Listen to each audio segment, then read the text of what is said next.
Hi.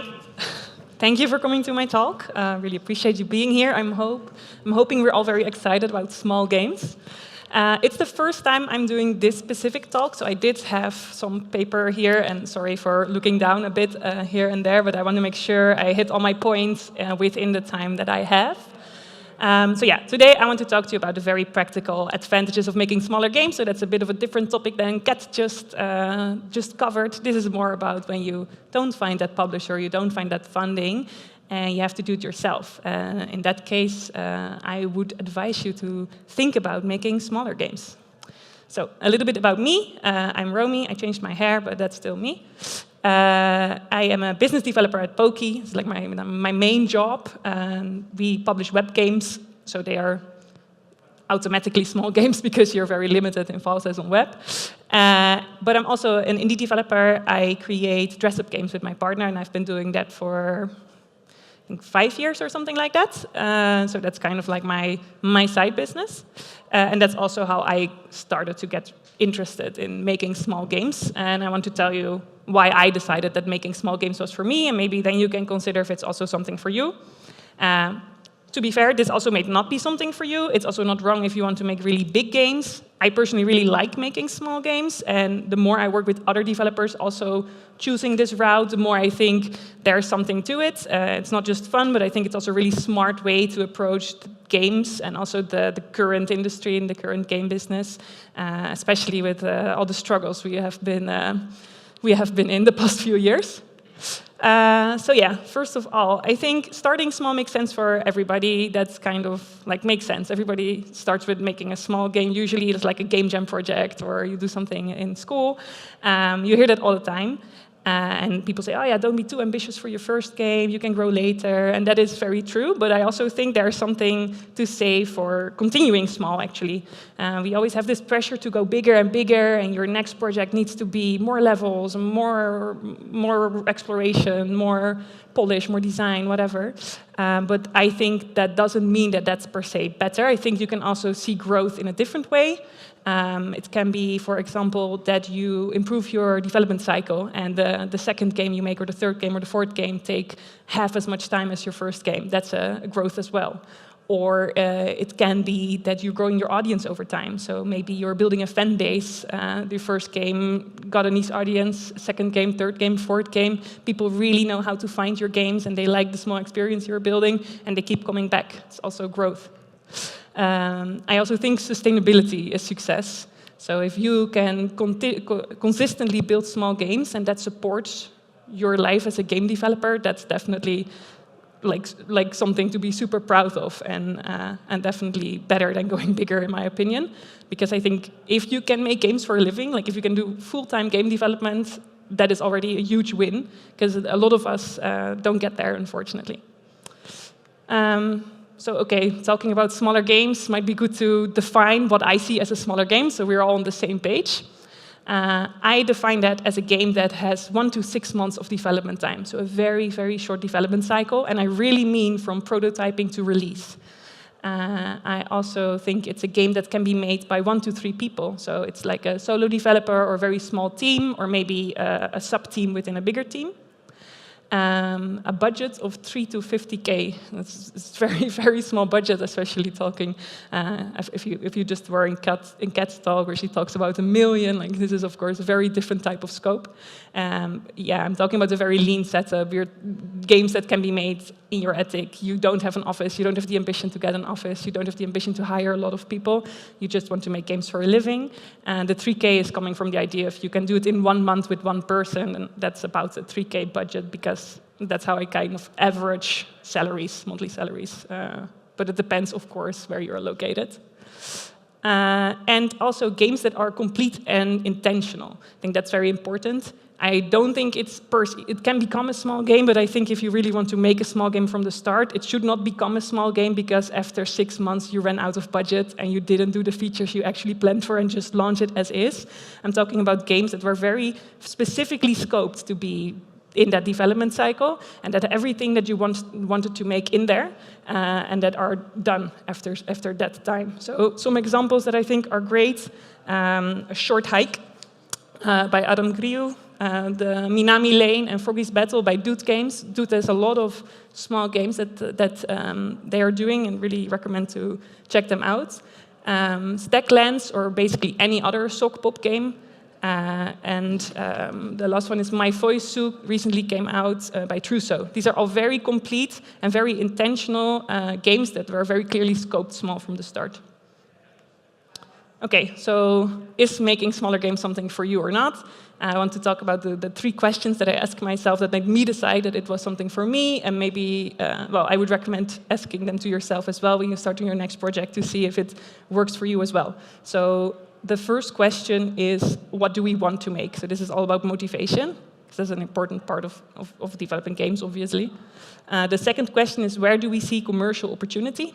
So the business side of it all. And the third question I asked myself is, what can we make? And when I answered these questions for myself, my conclusion was that I should make dress-up games. So first of all, about that first question, what do we want to make?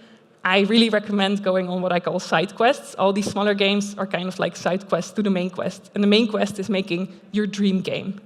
I think we all have this huge, ambitious project that we want to make if we had unlimited scale and unlimited resources. But until you have those skills and those resources, I ask myself, what can I make that is not that yet, but will help me get there eventually? So kind of like a side quest. Because at the end of the day, oh yeah, right. So it's basically bridge projects that build towards that bigger dream. And also very important is that you have to want to make it, because if you're not excited, if you're not at least like, oh yeah, this will be a fun experience and I will learn something from this and I'm excited to play this game myself, chances are very, very big that you will never finish it, that you will get stuck and you're like, this is not fun at all. And that's of course a really bad business case, because a finished game will have players, but if you don't finish a game, there's no revenue in there at all. So yeah, it's definitely a mix between passion and profit. Sure, you have to think realistically about, hey, is this a game that is like something that could work on the market? But you also have to think about, hey, is this a game I actually want to make that I'm certain I can finish because I'm motivated to do it? Also on motivation, I think it's important to mention mental health. That was a really big one for me when I decided to make smaller games. It's definitely lowering your mental risk if you smaller your scope as well. I think we all know that, well, at least I hope you don't all know, but I always run into the issue that I reach a point when I'm working on a game where I'm like, shit, I never am gonna finish this, I'm not having fun anymore, I don't know, this mechanic doesn't really work out, or I wanted to do this thing, but I cannot get it to work, it's apparently not really something that I thought through very well, and you get stuck, and that sucks. But it sucks way, way less if you're working on a smaller game, because it just doesn't matter as much. If you have been working on a game for 2 years and you reach that point and you know you have 2 more years to go to finish it, that's really tough and that really can be really heavy on you. But if you're working on a game for 3 months and you're 2 months in and you know, okay, I have just 1 more month to go, then it's more like, okay, I fucked up, but whatever, I will just finish this project, learn from it, and go to the next one. And you can, because there's just a way smaller investment from the start, so you have that space, and that really helps, you know, not spiraling too much. Also, if you're developing part-time, I don't know for how many of you that's the case. For me, it's the case because I have 1 day in the week that I work for myself and 4 days that I work for Poki. But if you work part-time, it also makes a lot of sense, of course, to make smaller games, because let's say you're working on a game that would take a full-time developer 2 years to make. If you do it by yourself and you only have 1 day a week, that will take you like 10 years to finish. And that, if you say it out loud already, doesn't really make sense to do that. Whereas if you work on a game that would take a full-time developer half a year, you're talking about, okay, maybe it will take me 2 years to finish that or something like that. And that's already a much more achievable time frame to look at, where you can think, okay, this is actually something I can finish. So yeah, scope needs to match your real life. Think about how much time can I spend on this game and how much time will I need for it. And is that something that sounds like doable? Yeah, unrealistic timelines if you have a very big scope, but you do it part-time. And a small scope is very finishable. And basically, it really helps with motivation if you can say, okay, my game is going to be finished next month, instead of my game is going to be maybe finished sometime, I'm not so sure when. If you just have like this finish line in front of you, that really helps you get there with much more confidence and much less stress. So second question, really important, of course, is more about the business side of it. Where do we see a commercial opportunity? And that can be a little bit uncomfortable, because in the end, making games is pretty creative. But then there's always this spreadsheet that you have to make it work. Like, can you do it for a living? And it does matter to talk about money, because in the end, we do want to make money from making games. So it is just the case that most games don't make money. Like, most games that are released on Steam don't make money. Most games that are released on the app stores don't make money. In general, there's just very little games, a very small percentage that makes money in the end. So how do you manage that risk? Because it's a pretty big risk. If you're like, OK, I'm going to make a game, and your aim is to get revenue out of it, or profit, because revenue is something that you maybe can get, then how does that make sense? And for me, that's really part of making smaller games as well. I use this, what I call like publisher portfolio thinking. Basically, publishers have this idea when they sign games. They know that not all the games that they sign have to succeed. Like, a lot of them, they sign maybe 10 games, and they expect maybe 3 to break even and 1 to actually be a hit. And that one game, the profit from that one game, kind of pays for the next 10 games they invest in. So they don't have to bet it all on one horse. They put their eggs in multiple baskets, however you want to call this. And that's a pretty smart way to negotiate or navigate the risk of most games don't make money. So you can do that too as a developer. Yeah, few big wins over the rest, and share the same logic. Just don't do fewer shots. Don't work on one big game, because that's one shot. Work on multiple smaller games and have multiple shots, basically. So, yeah, okay, that's basically what I said already. Small games is multiple attempts. Test ideas, increase odds over time. Smaller games is also a way to test ideas. You can make, if you have like an idea for a specific mechanic or a feature, that can be like a full small game if you scope it well. And then if it's really fun, you can implement that in a slightly bigger project over time later. That also spreads out the risk. And you can build income across multiple releases. So that's something that I can say for myself that I did, but also that I see a lot of the developers that I work with on Poki, on web games specifically, do. They don't make their money from one game. That's very rare. They make their money from maybe 5 games or 10 games. And also, they didn't start like full-time, right? They released maybe 1 or 2 games in the first year they did this. And that made enough for them to work 3 days a week instead of 4 days a week. And they could do an extra day of game dev. And then eventually, they released more and more games. And they got to a point where the 5 or 10 games that they have basically provide a passive income that allows them to make their next game full-time. Again, this is really not for everybody, but for me, this was a very sustainable way to do this. And for my partner, this is also our goal. I really like doing business development, so I don't have the intention to ever go full-time with game development, but my partner has. So we hope that eventually, with all the games that we release, we will have enough passive income for him to stop his day job. He's doing that 3 days a week now, and go full-time for game dev. Yeah, also talking a little about the lack of funding. Funding is obviously super, super hard. Finding a publisher, especially as a developer without any previous experience or even previous commercial success, is just extremely difficult right now. And I see that a lot of developers, they are investing all of their savings into this one project. They built a vertical slice. They spent literally months pitching it to a lot of developers, and then nothing happens. It is sad, but it is unfortunately the truth for most cases. And at that point, you don't just lose money, but you also really lose your momentum to, like, pick yourself up from the floor, try again with something new. And with smaller games, you obviously don't remove these risks, because there's still money and time investment that you make, but the impact is just much, much smaller, because it's only a few months. And you can actually finish sometime. And when you finish something and people play it, maybe you earn a bit and maybe not. I'm going not in track with my this. Yeah, time momentum. Reduce impact, yeah, sorry. You can actually finish and release, and you can build a portfolio instead of pitching. So of all the games that are funded, looking at my experience and what has been shared with me during my career, roughly 60% of the games that do get funded don't make it to release or get delayed. So scope creep, when a project just grows too large for a budget and the motivation of the team also drops to get it finished, is a super, super big risk for any investor or publisher. You kind of also saw that in the last talk that Kat gave, where she's talking about the final stretch, where it was, she almost said it like it was obviously you're not gonna finish the game in time and you need somebody to fund the rest because you get delayed. That happens like way more than you think. And if you have shown that you can actually scope well, that you have consistently released games, even if they're smaller, but you've consistently released them in the time frame that you planned for them, that really helps lower the risk for an investor or a publisher to invest in you, because they see that you can actually make proper roadmaps and you know like how feasible the project is and how long it will take you, which really matters a lot.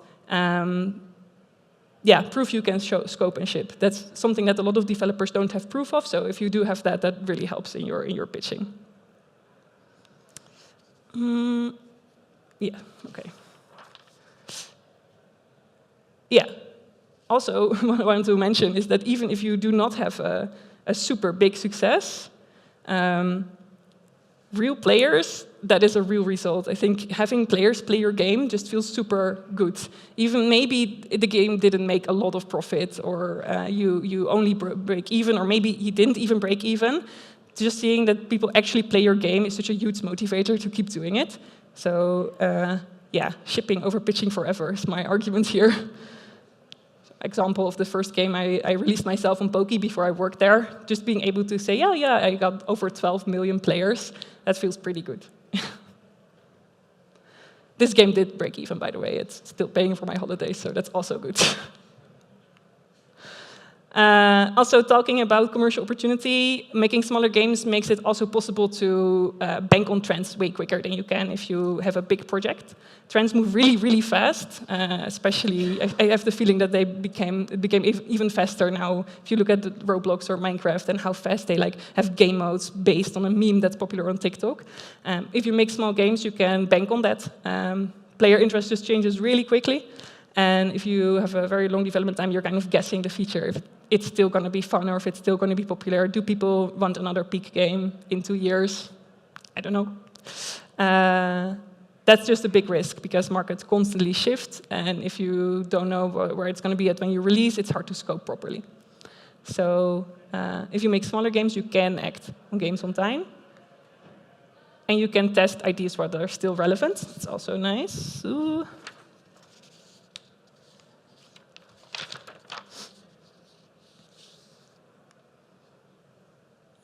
Sorry. Oh, well, I'll figure it out. And you can adjust based on real feedback. So testing games is super important. I think that everybody will tell you that 1,000 times. It really, really, really, really matters. Kill your darlings. If you make smaller games, it is way easier to kill your darlings because, yes, you can test early for a bigger project, but it will still require quite some development time and quite some investment from your side, and you've thought about it a lot before you get to a stage where you have a playable that can be tested. With smaller games, you should be able to get there in like 2-3 days, and that makes it way easier to be like, okay, yeah, this was a shitty idea, let's not do this. So also that really helps with testing early.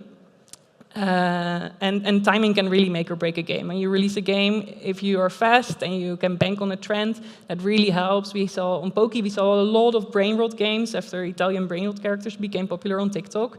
And there are some developers that just take longer development cycles, and they released a game that I would argue is a better game that also uses that trend, but they did not succeed at all because the trend already died because it took them 6 months to get there. Whereas the developers that made kind of like a okay game, but also used that trend, they had a big success with it because the trend was still very popular in the 2 months it took them to get to a playable.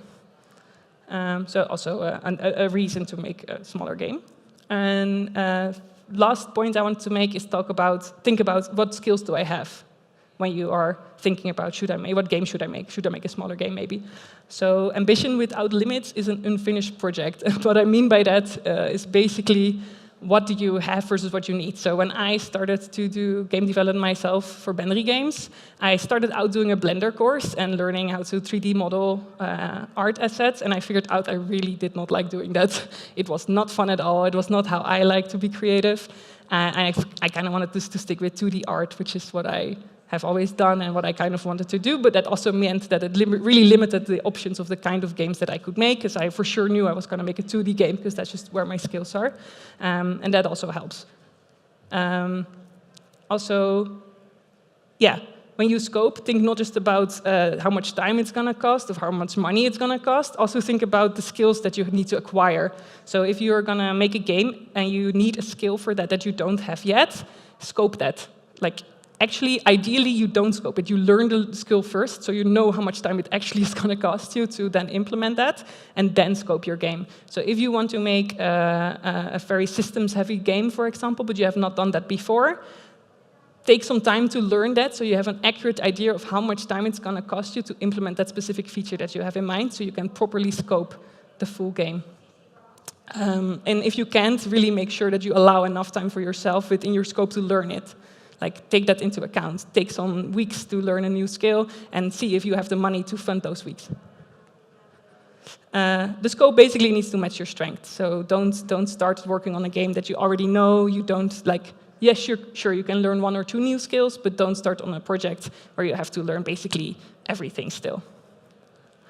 And play to your skills. So for me, that was 2D art. Also, my original education was graphic designer, where I built websites and things like that. So basically what I was good at was 2D art and menu interfaces. And so naturally, the conclusion for me was, well, that's basically what a dress-up game is. It's just a bunch of buttons that show or not show things. So for me, it was a very logical thing to say, OK, let's make dress-up games then, because that is what I can do and what I confidently can say I will be able to finish and be able to make.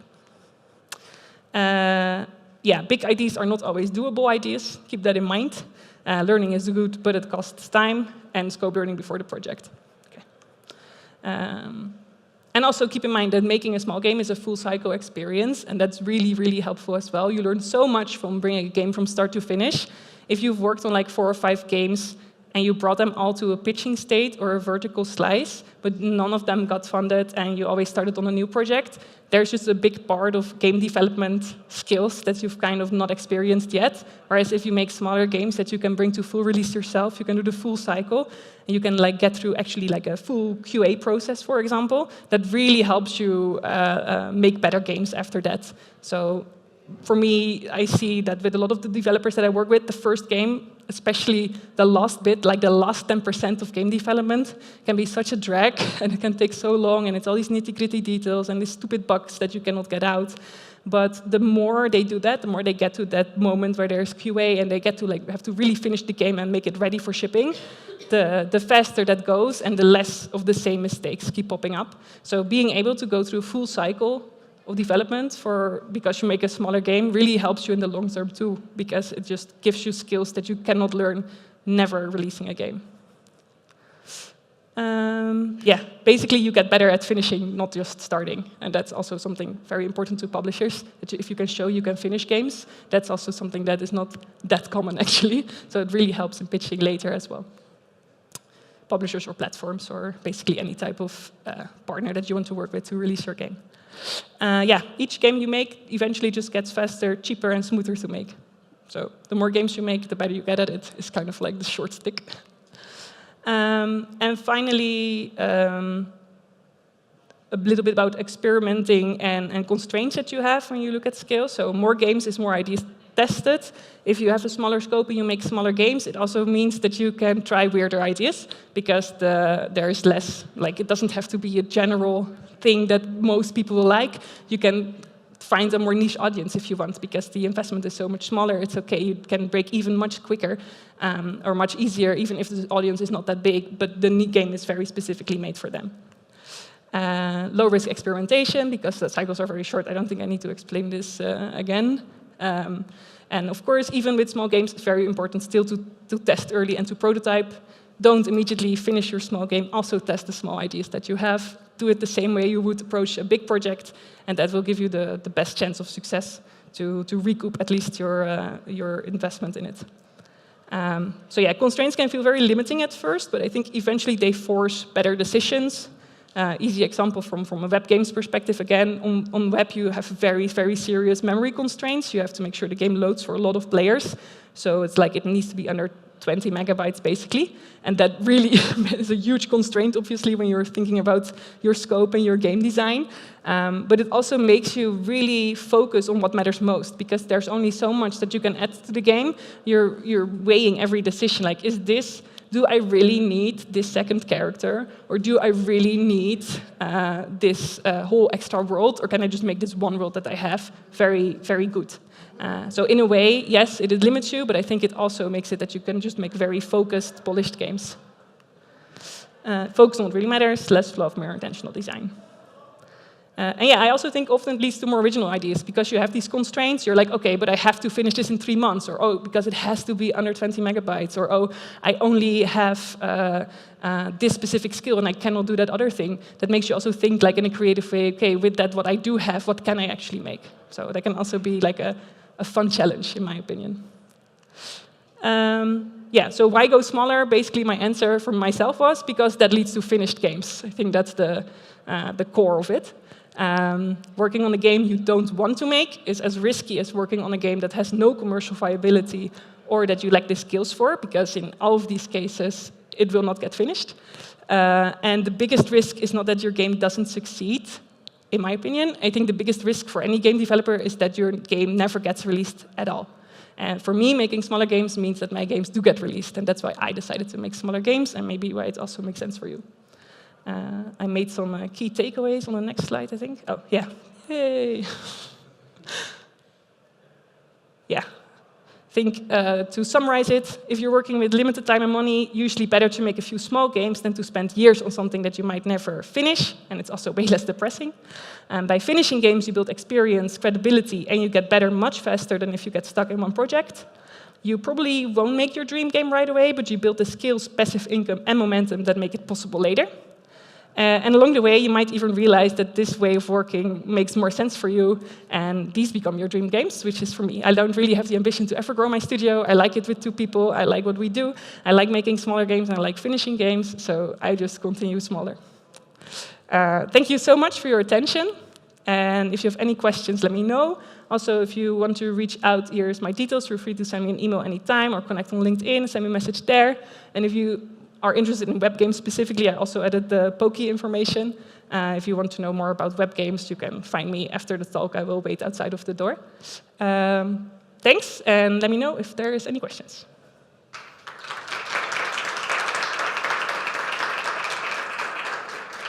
Thank you very much.